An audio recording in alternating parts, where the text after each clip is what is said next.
ओम शांति। 3/4/2022 के अव्यक्त बाप दादा के महावाक्य रिवाइज हैं 13/3/90। आज अव्यक्त महावाक्यों में बाबा ने मिलन का महत्व बताया। संगम युग पर आत्मा और परमात्मा का संग अर्थात मिलन होता है। जब आत्मा और परमात्मा का संग होता है तो सब गम खत्म हो जाते हैं, अर्थात ये सारी दुनिया के दुख दर्द भूल जाते हैं।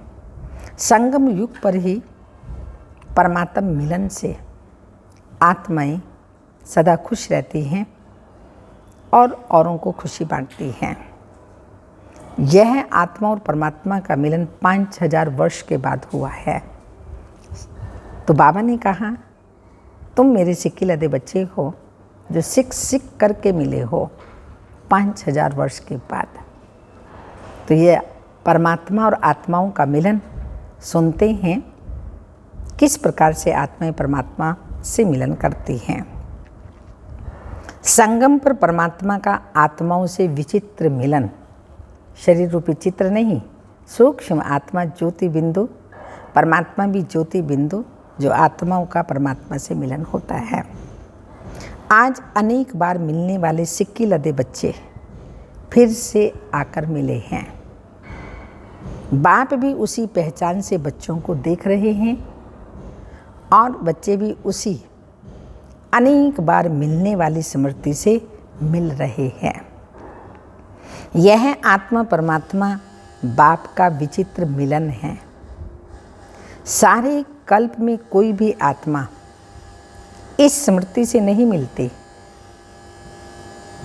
कि अनेक बार मिलने के बाद फिर से मिले हैं। हर कल्प मिलते हैं, कल्प कल्प मिलते रहेंगे। ये स्मृति, ये ज्ञान कोई भी आत्मा को नहीं है सिवाय ब्राह्मण आत्माओं के। सारे कल्प में कोई भी आत्मा इस स्मृति से नहीं मिलती कि अनेक बार मिलने के बाद फिर मिले हैं। चाहे समय प्रति समय धर्म पिताएं आए हैं और अपने फॉलोअर्स को ऊपर से नीचे लाए, लेकिन धर्म पिताएं भी इस स्मृति से नहीं मिलते हैं कि अनेक कल्प मिले हुए फिर से मिल रहे हैं। इस स्पष्ट स्मृति के सिवाय परम पिता के कोई आत्माओं से मिल नहीं सकते।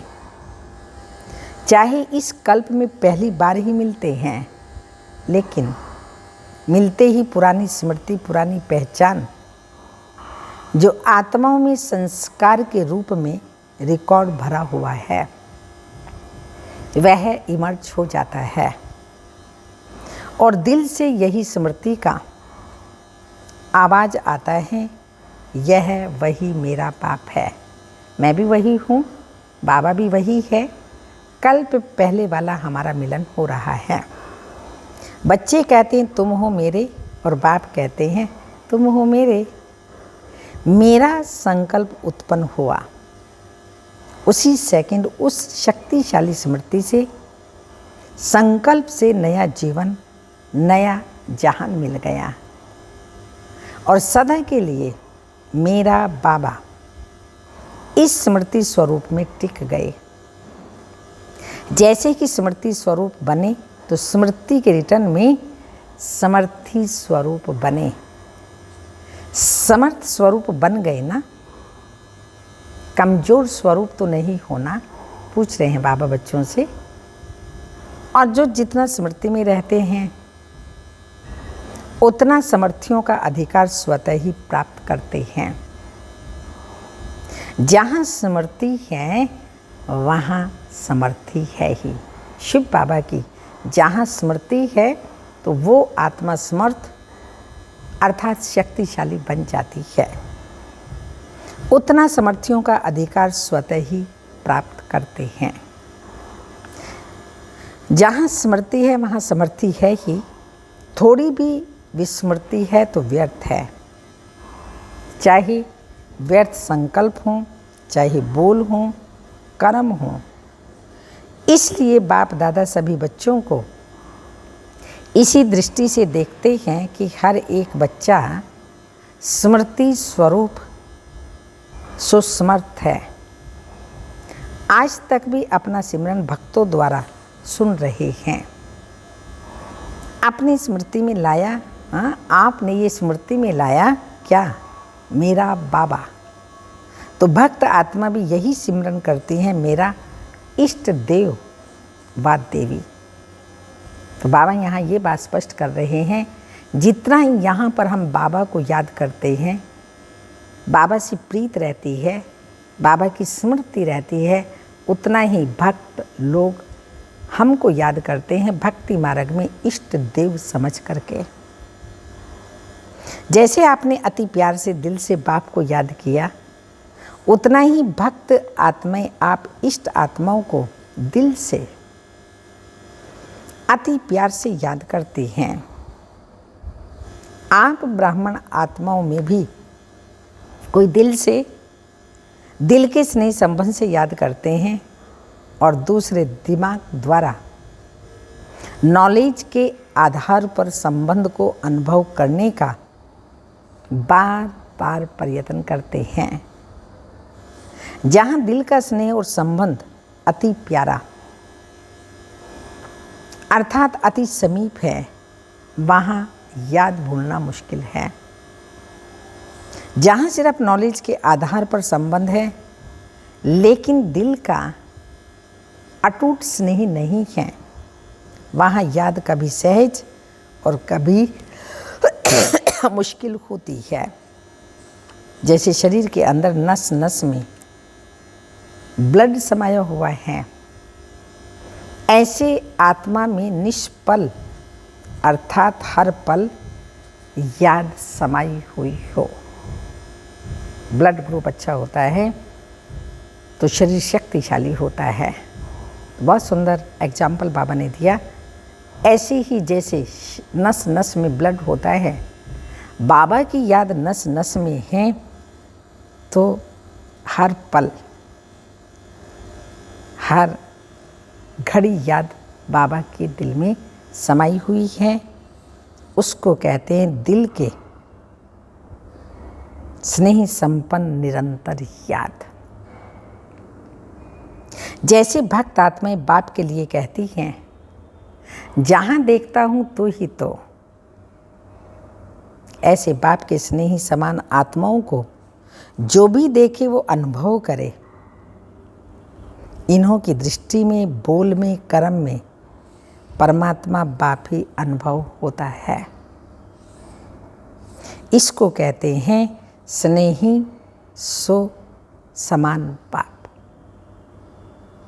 तो स्मृति स्वरूप तो सभी हो, संबंध भी सभी का है, बाबा से संबंध भी सभी का है, याद भी करते हैं, अधिकार भी सभी का है, क्योंकि सभी का फुल अधिकार का संबंध बाप और बच्चे का है।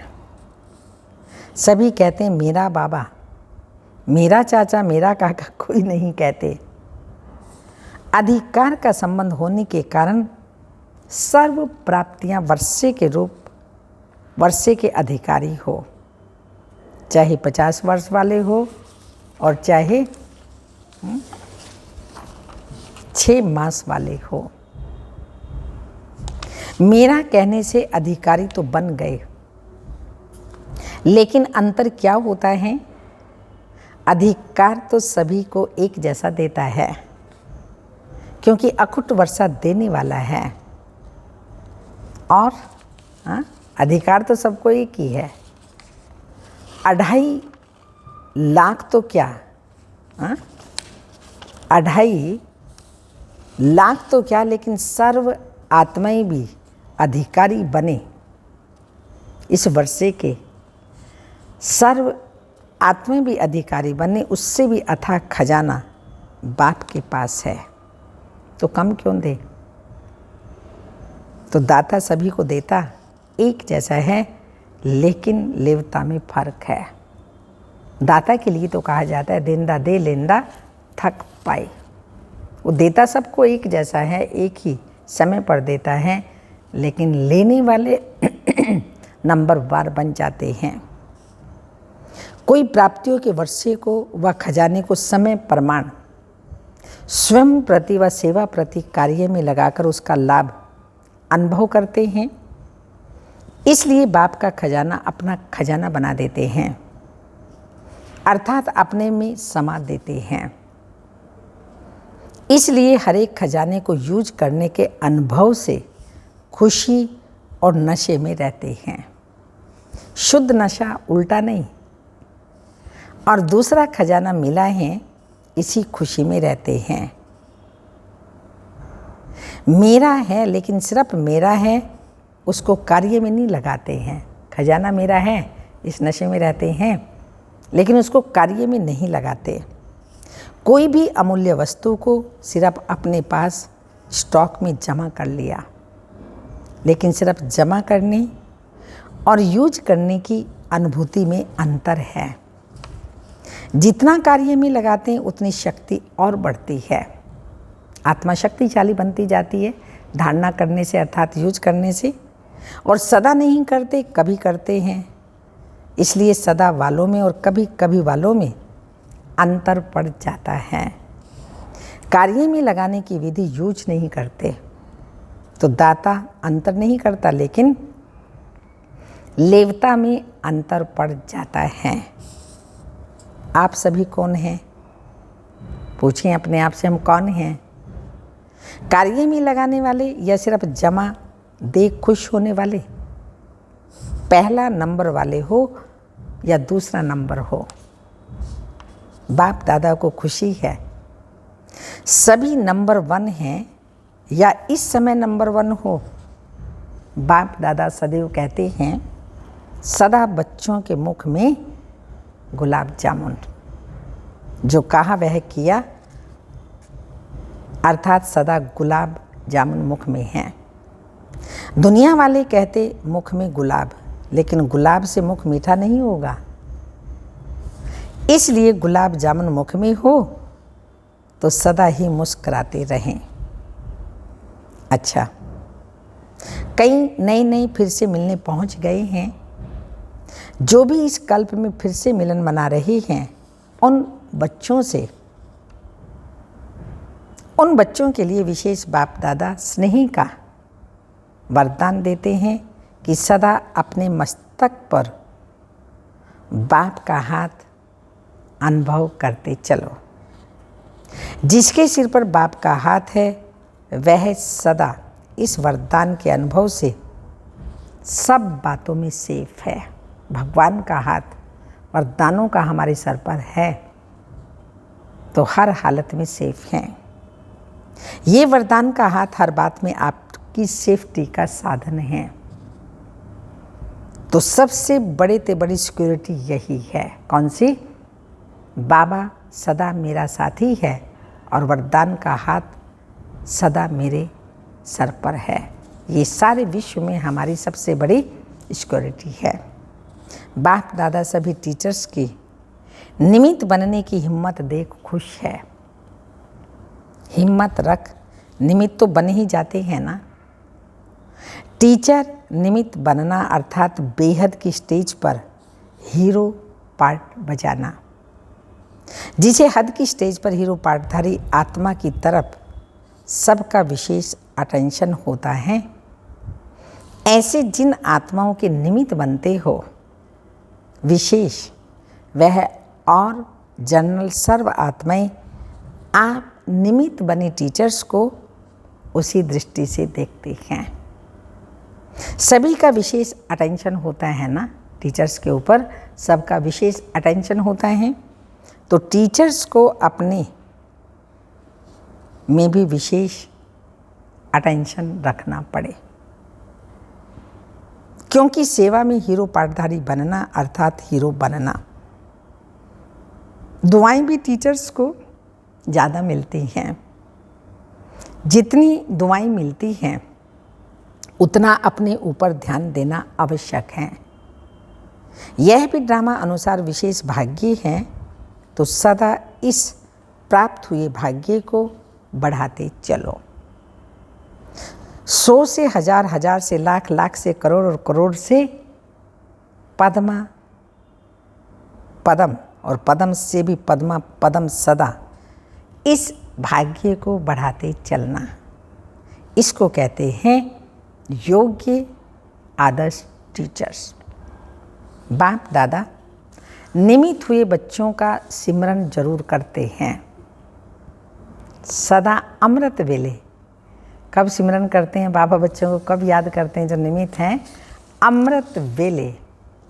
वाह बच्चे वाह, यह दुआएं भी हैं।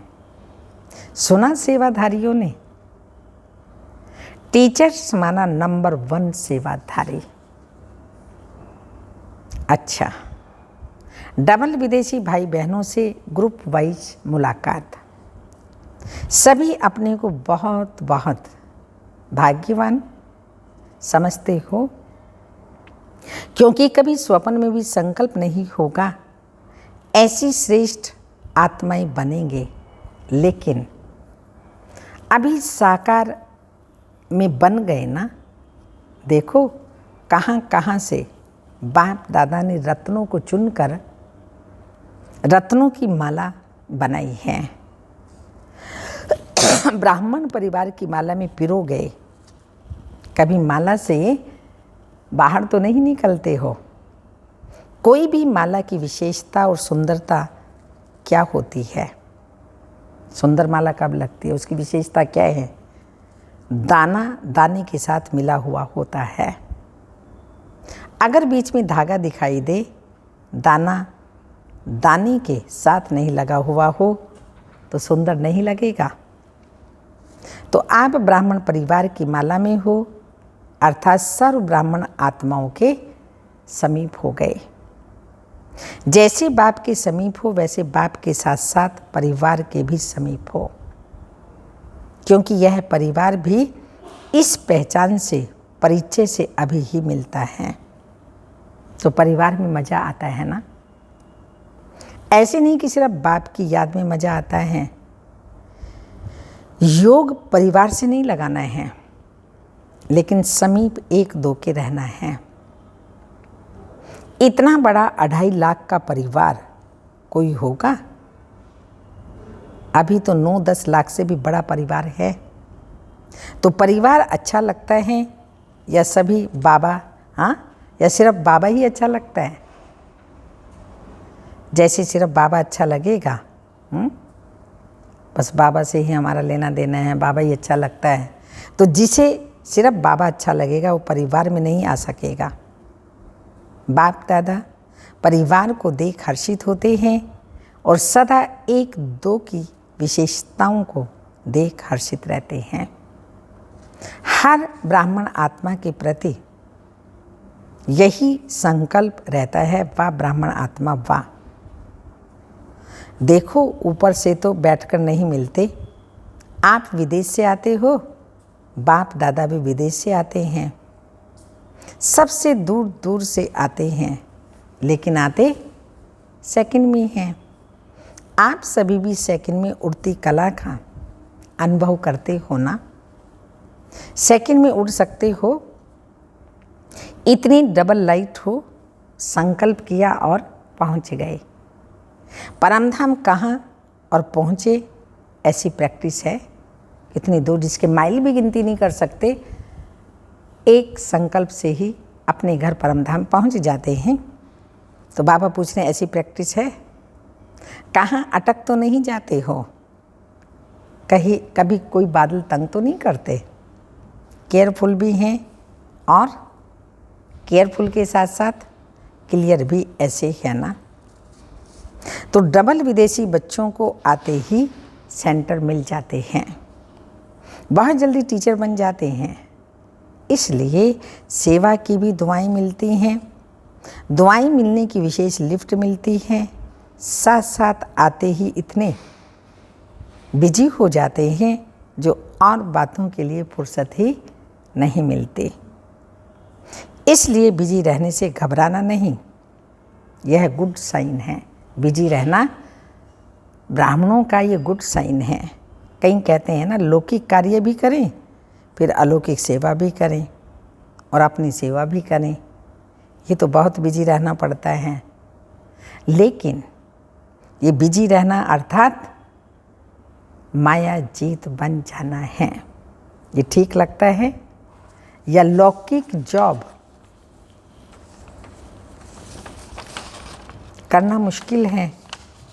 लौकिक जॉब तो जो करते हैं उसमें जो कमाई होती है वह कहाँ लगाते हो?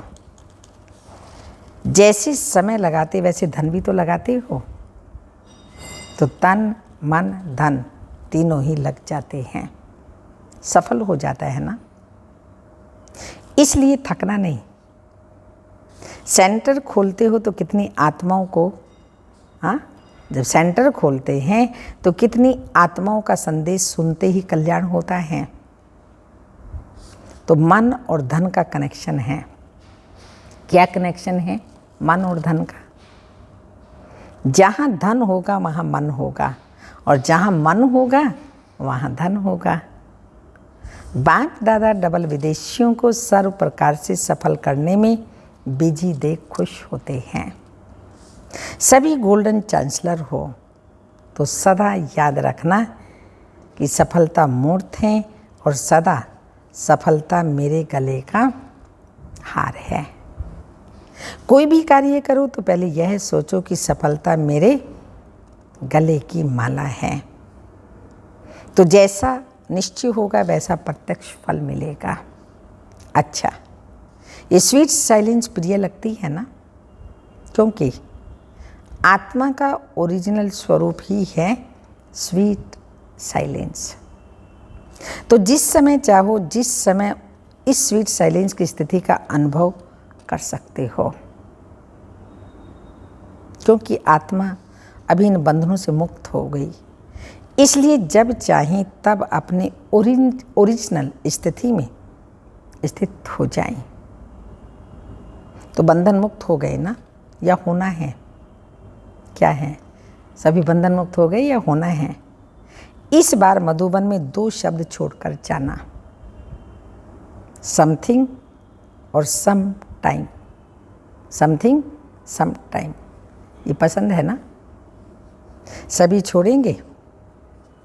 हिम्मत रखने से मदद मिल जाएगी। हिम्मते बच्चे मददे पाप।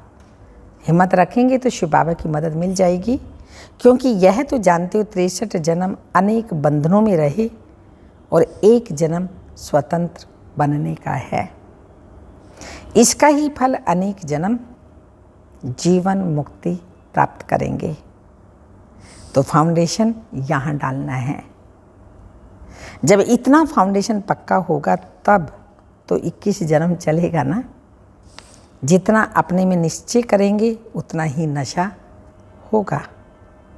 बाप में भी निश्चय, सबसे पहले बाबा में भी निश्चय, अपने में भी निश्चय, और फिर ड्रामा में भी निश्चय। तीनों निश्चय में पास होना है। अच्छा, एक एक रत्न की अपनी विशेषता है। बाप दादा सबकी विशेषता को जानते हैं। अभी आगे चलकर अपनी विशेषता को और कार्य में लगाओ। विशेषताओं को जितना कार्य में लगाएंगे उतना वो बढ़ती जाएंगी। अगर विशेषता है कार्य में नहीं लगाते तो वहीं की नहीं, पर कई बार वो विशेषता खत्म भी हो जाती है। तो बाबा ने कहा उसको कार्य में लगाओ तो विशेषता बढ़ती जाएगी। दुनिया में खर्च करने से धन कम होता है, लेकिन यहाँ जितना यूज करेंगे खर्च करेंगे उतना बढ़ेगा।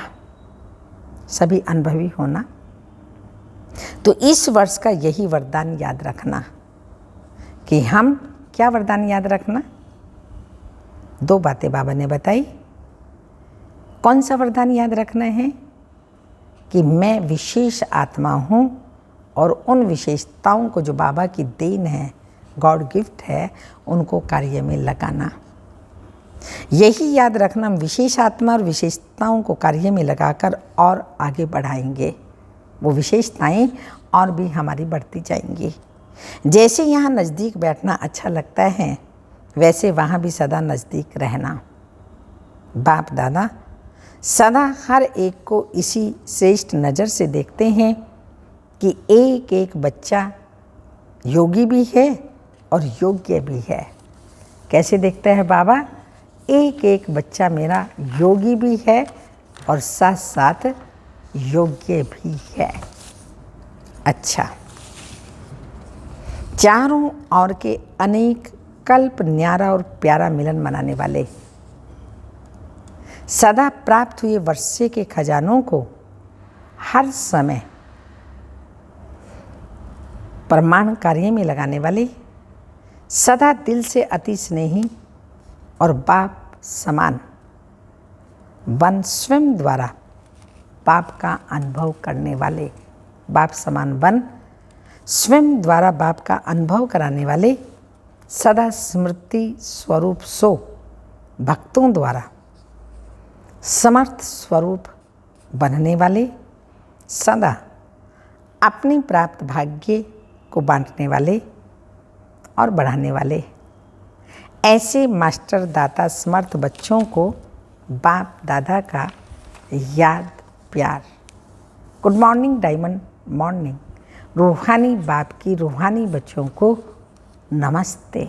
हम रूहानी बच्चों की रूहानी माता पिता बाप दादा को याद प्यार। Good morning diamond morning. ओम नमस्ते। वरदान है, दूसरों के परिवर्तन की चिंता छोड़। हम दूसरों का ज़्यादा चिंतन करते हैं, पर यहाँ बाबा हम बच्चों को क्या कहते हैं? स्व परिवर्तन विश्व परिवर्तन। आप अपना परिवर्तन करेंगे, दूसरे स्वतः ही परिवर्तन हो जाएंगे।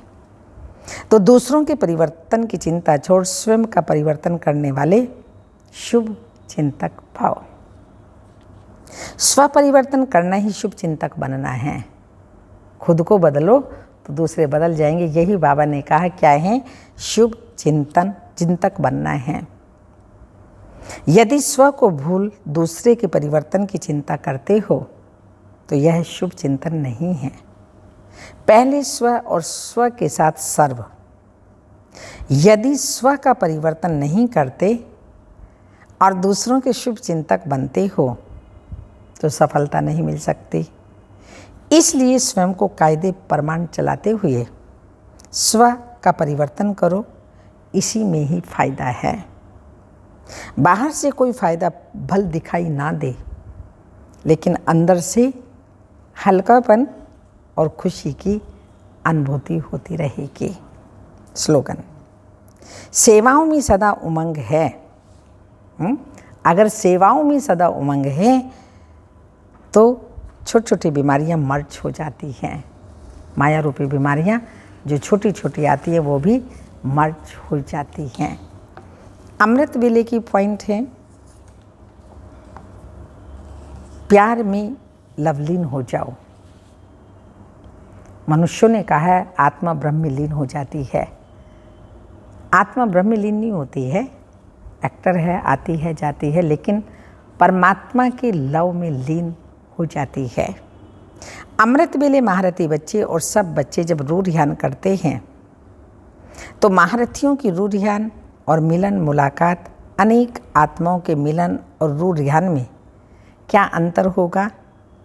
यह जो गायन है, आत्मा परमात्मा में लीन हो जाती है। ये कहावत किस रूप में रॉन्ग है? क्योंकि एक शब्द बीच से निकाल दिया। सिर्फ लीन शब्द नहीं है, लेकिन लव लीन। एक शब्द है लीन, एक है लव में लीन। जो कोई अति स्नेह में से मिलते हैं तो उस समय के मिलन के शब्द क्या निकलते हैं? यह तो जैसे कि एक दूसरे में समा गए या दोनों मिलकर एक हो गए। ऐसे ऐसे स्नेह के शब्दों को उन्होंने इस रूप में ले लिया है। तो यह जो गायन है कि वे एक दूसरे में समाकर एक हो गए, यह है महारथियों का मिलन। बाप में समा गए अर्थात बाप का स्वरूप हो गए। ऐसा पावरफुल अनुभव महारथियों को होगा। अच्छा, ओम शांति।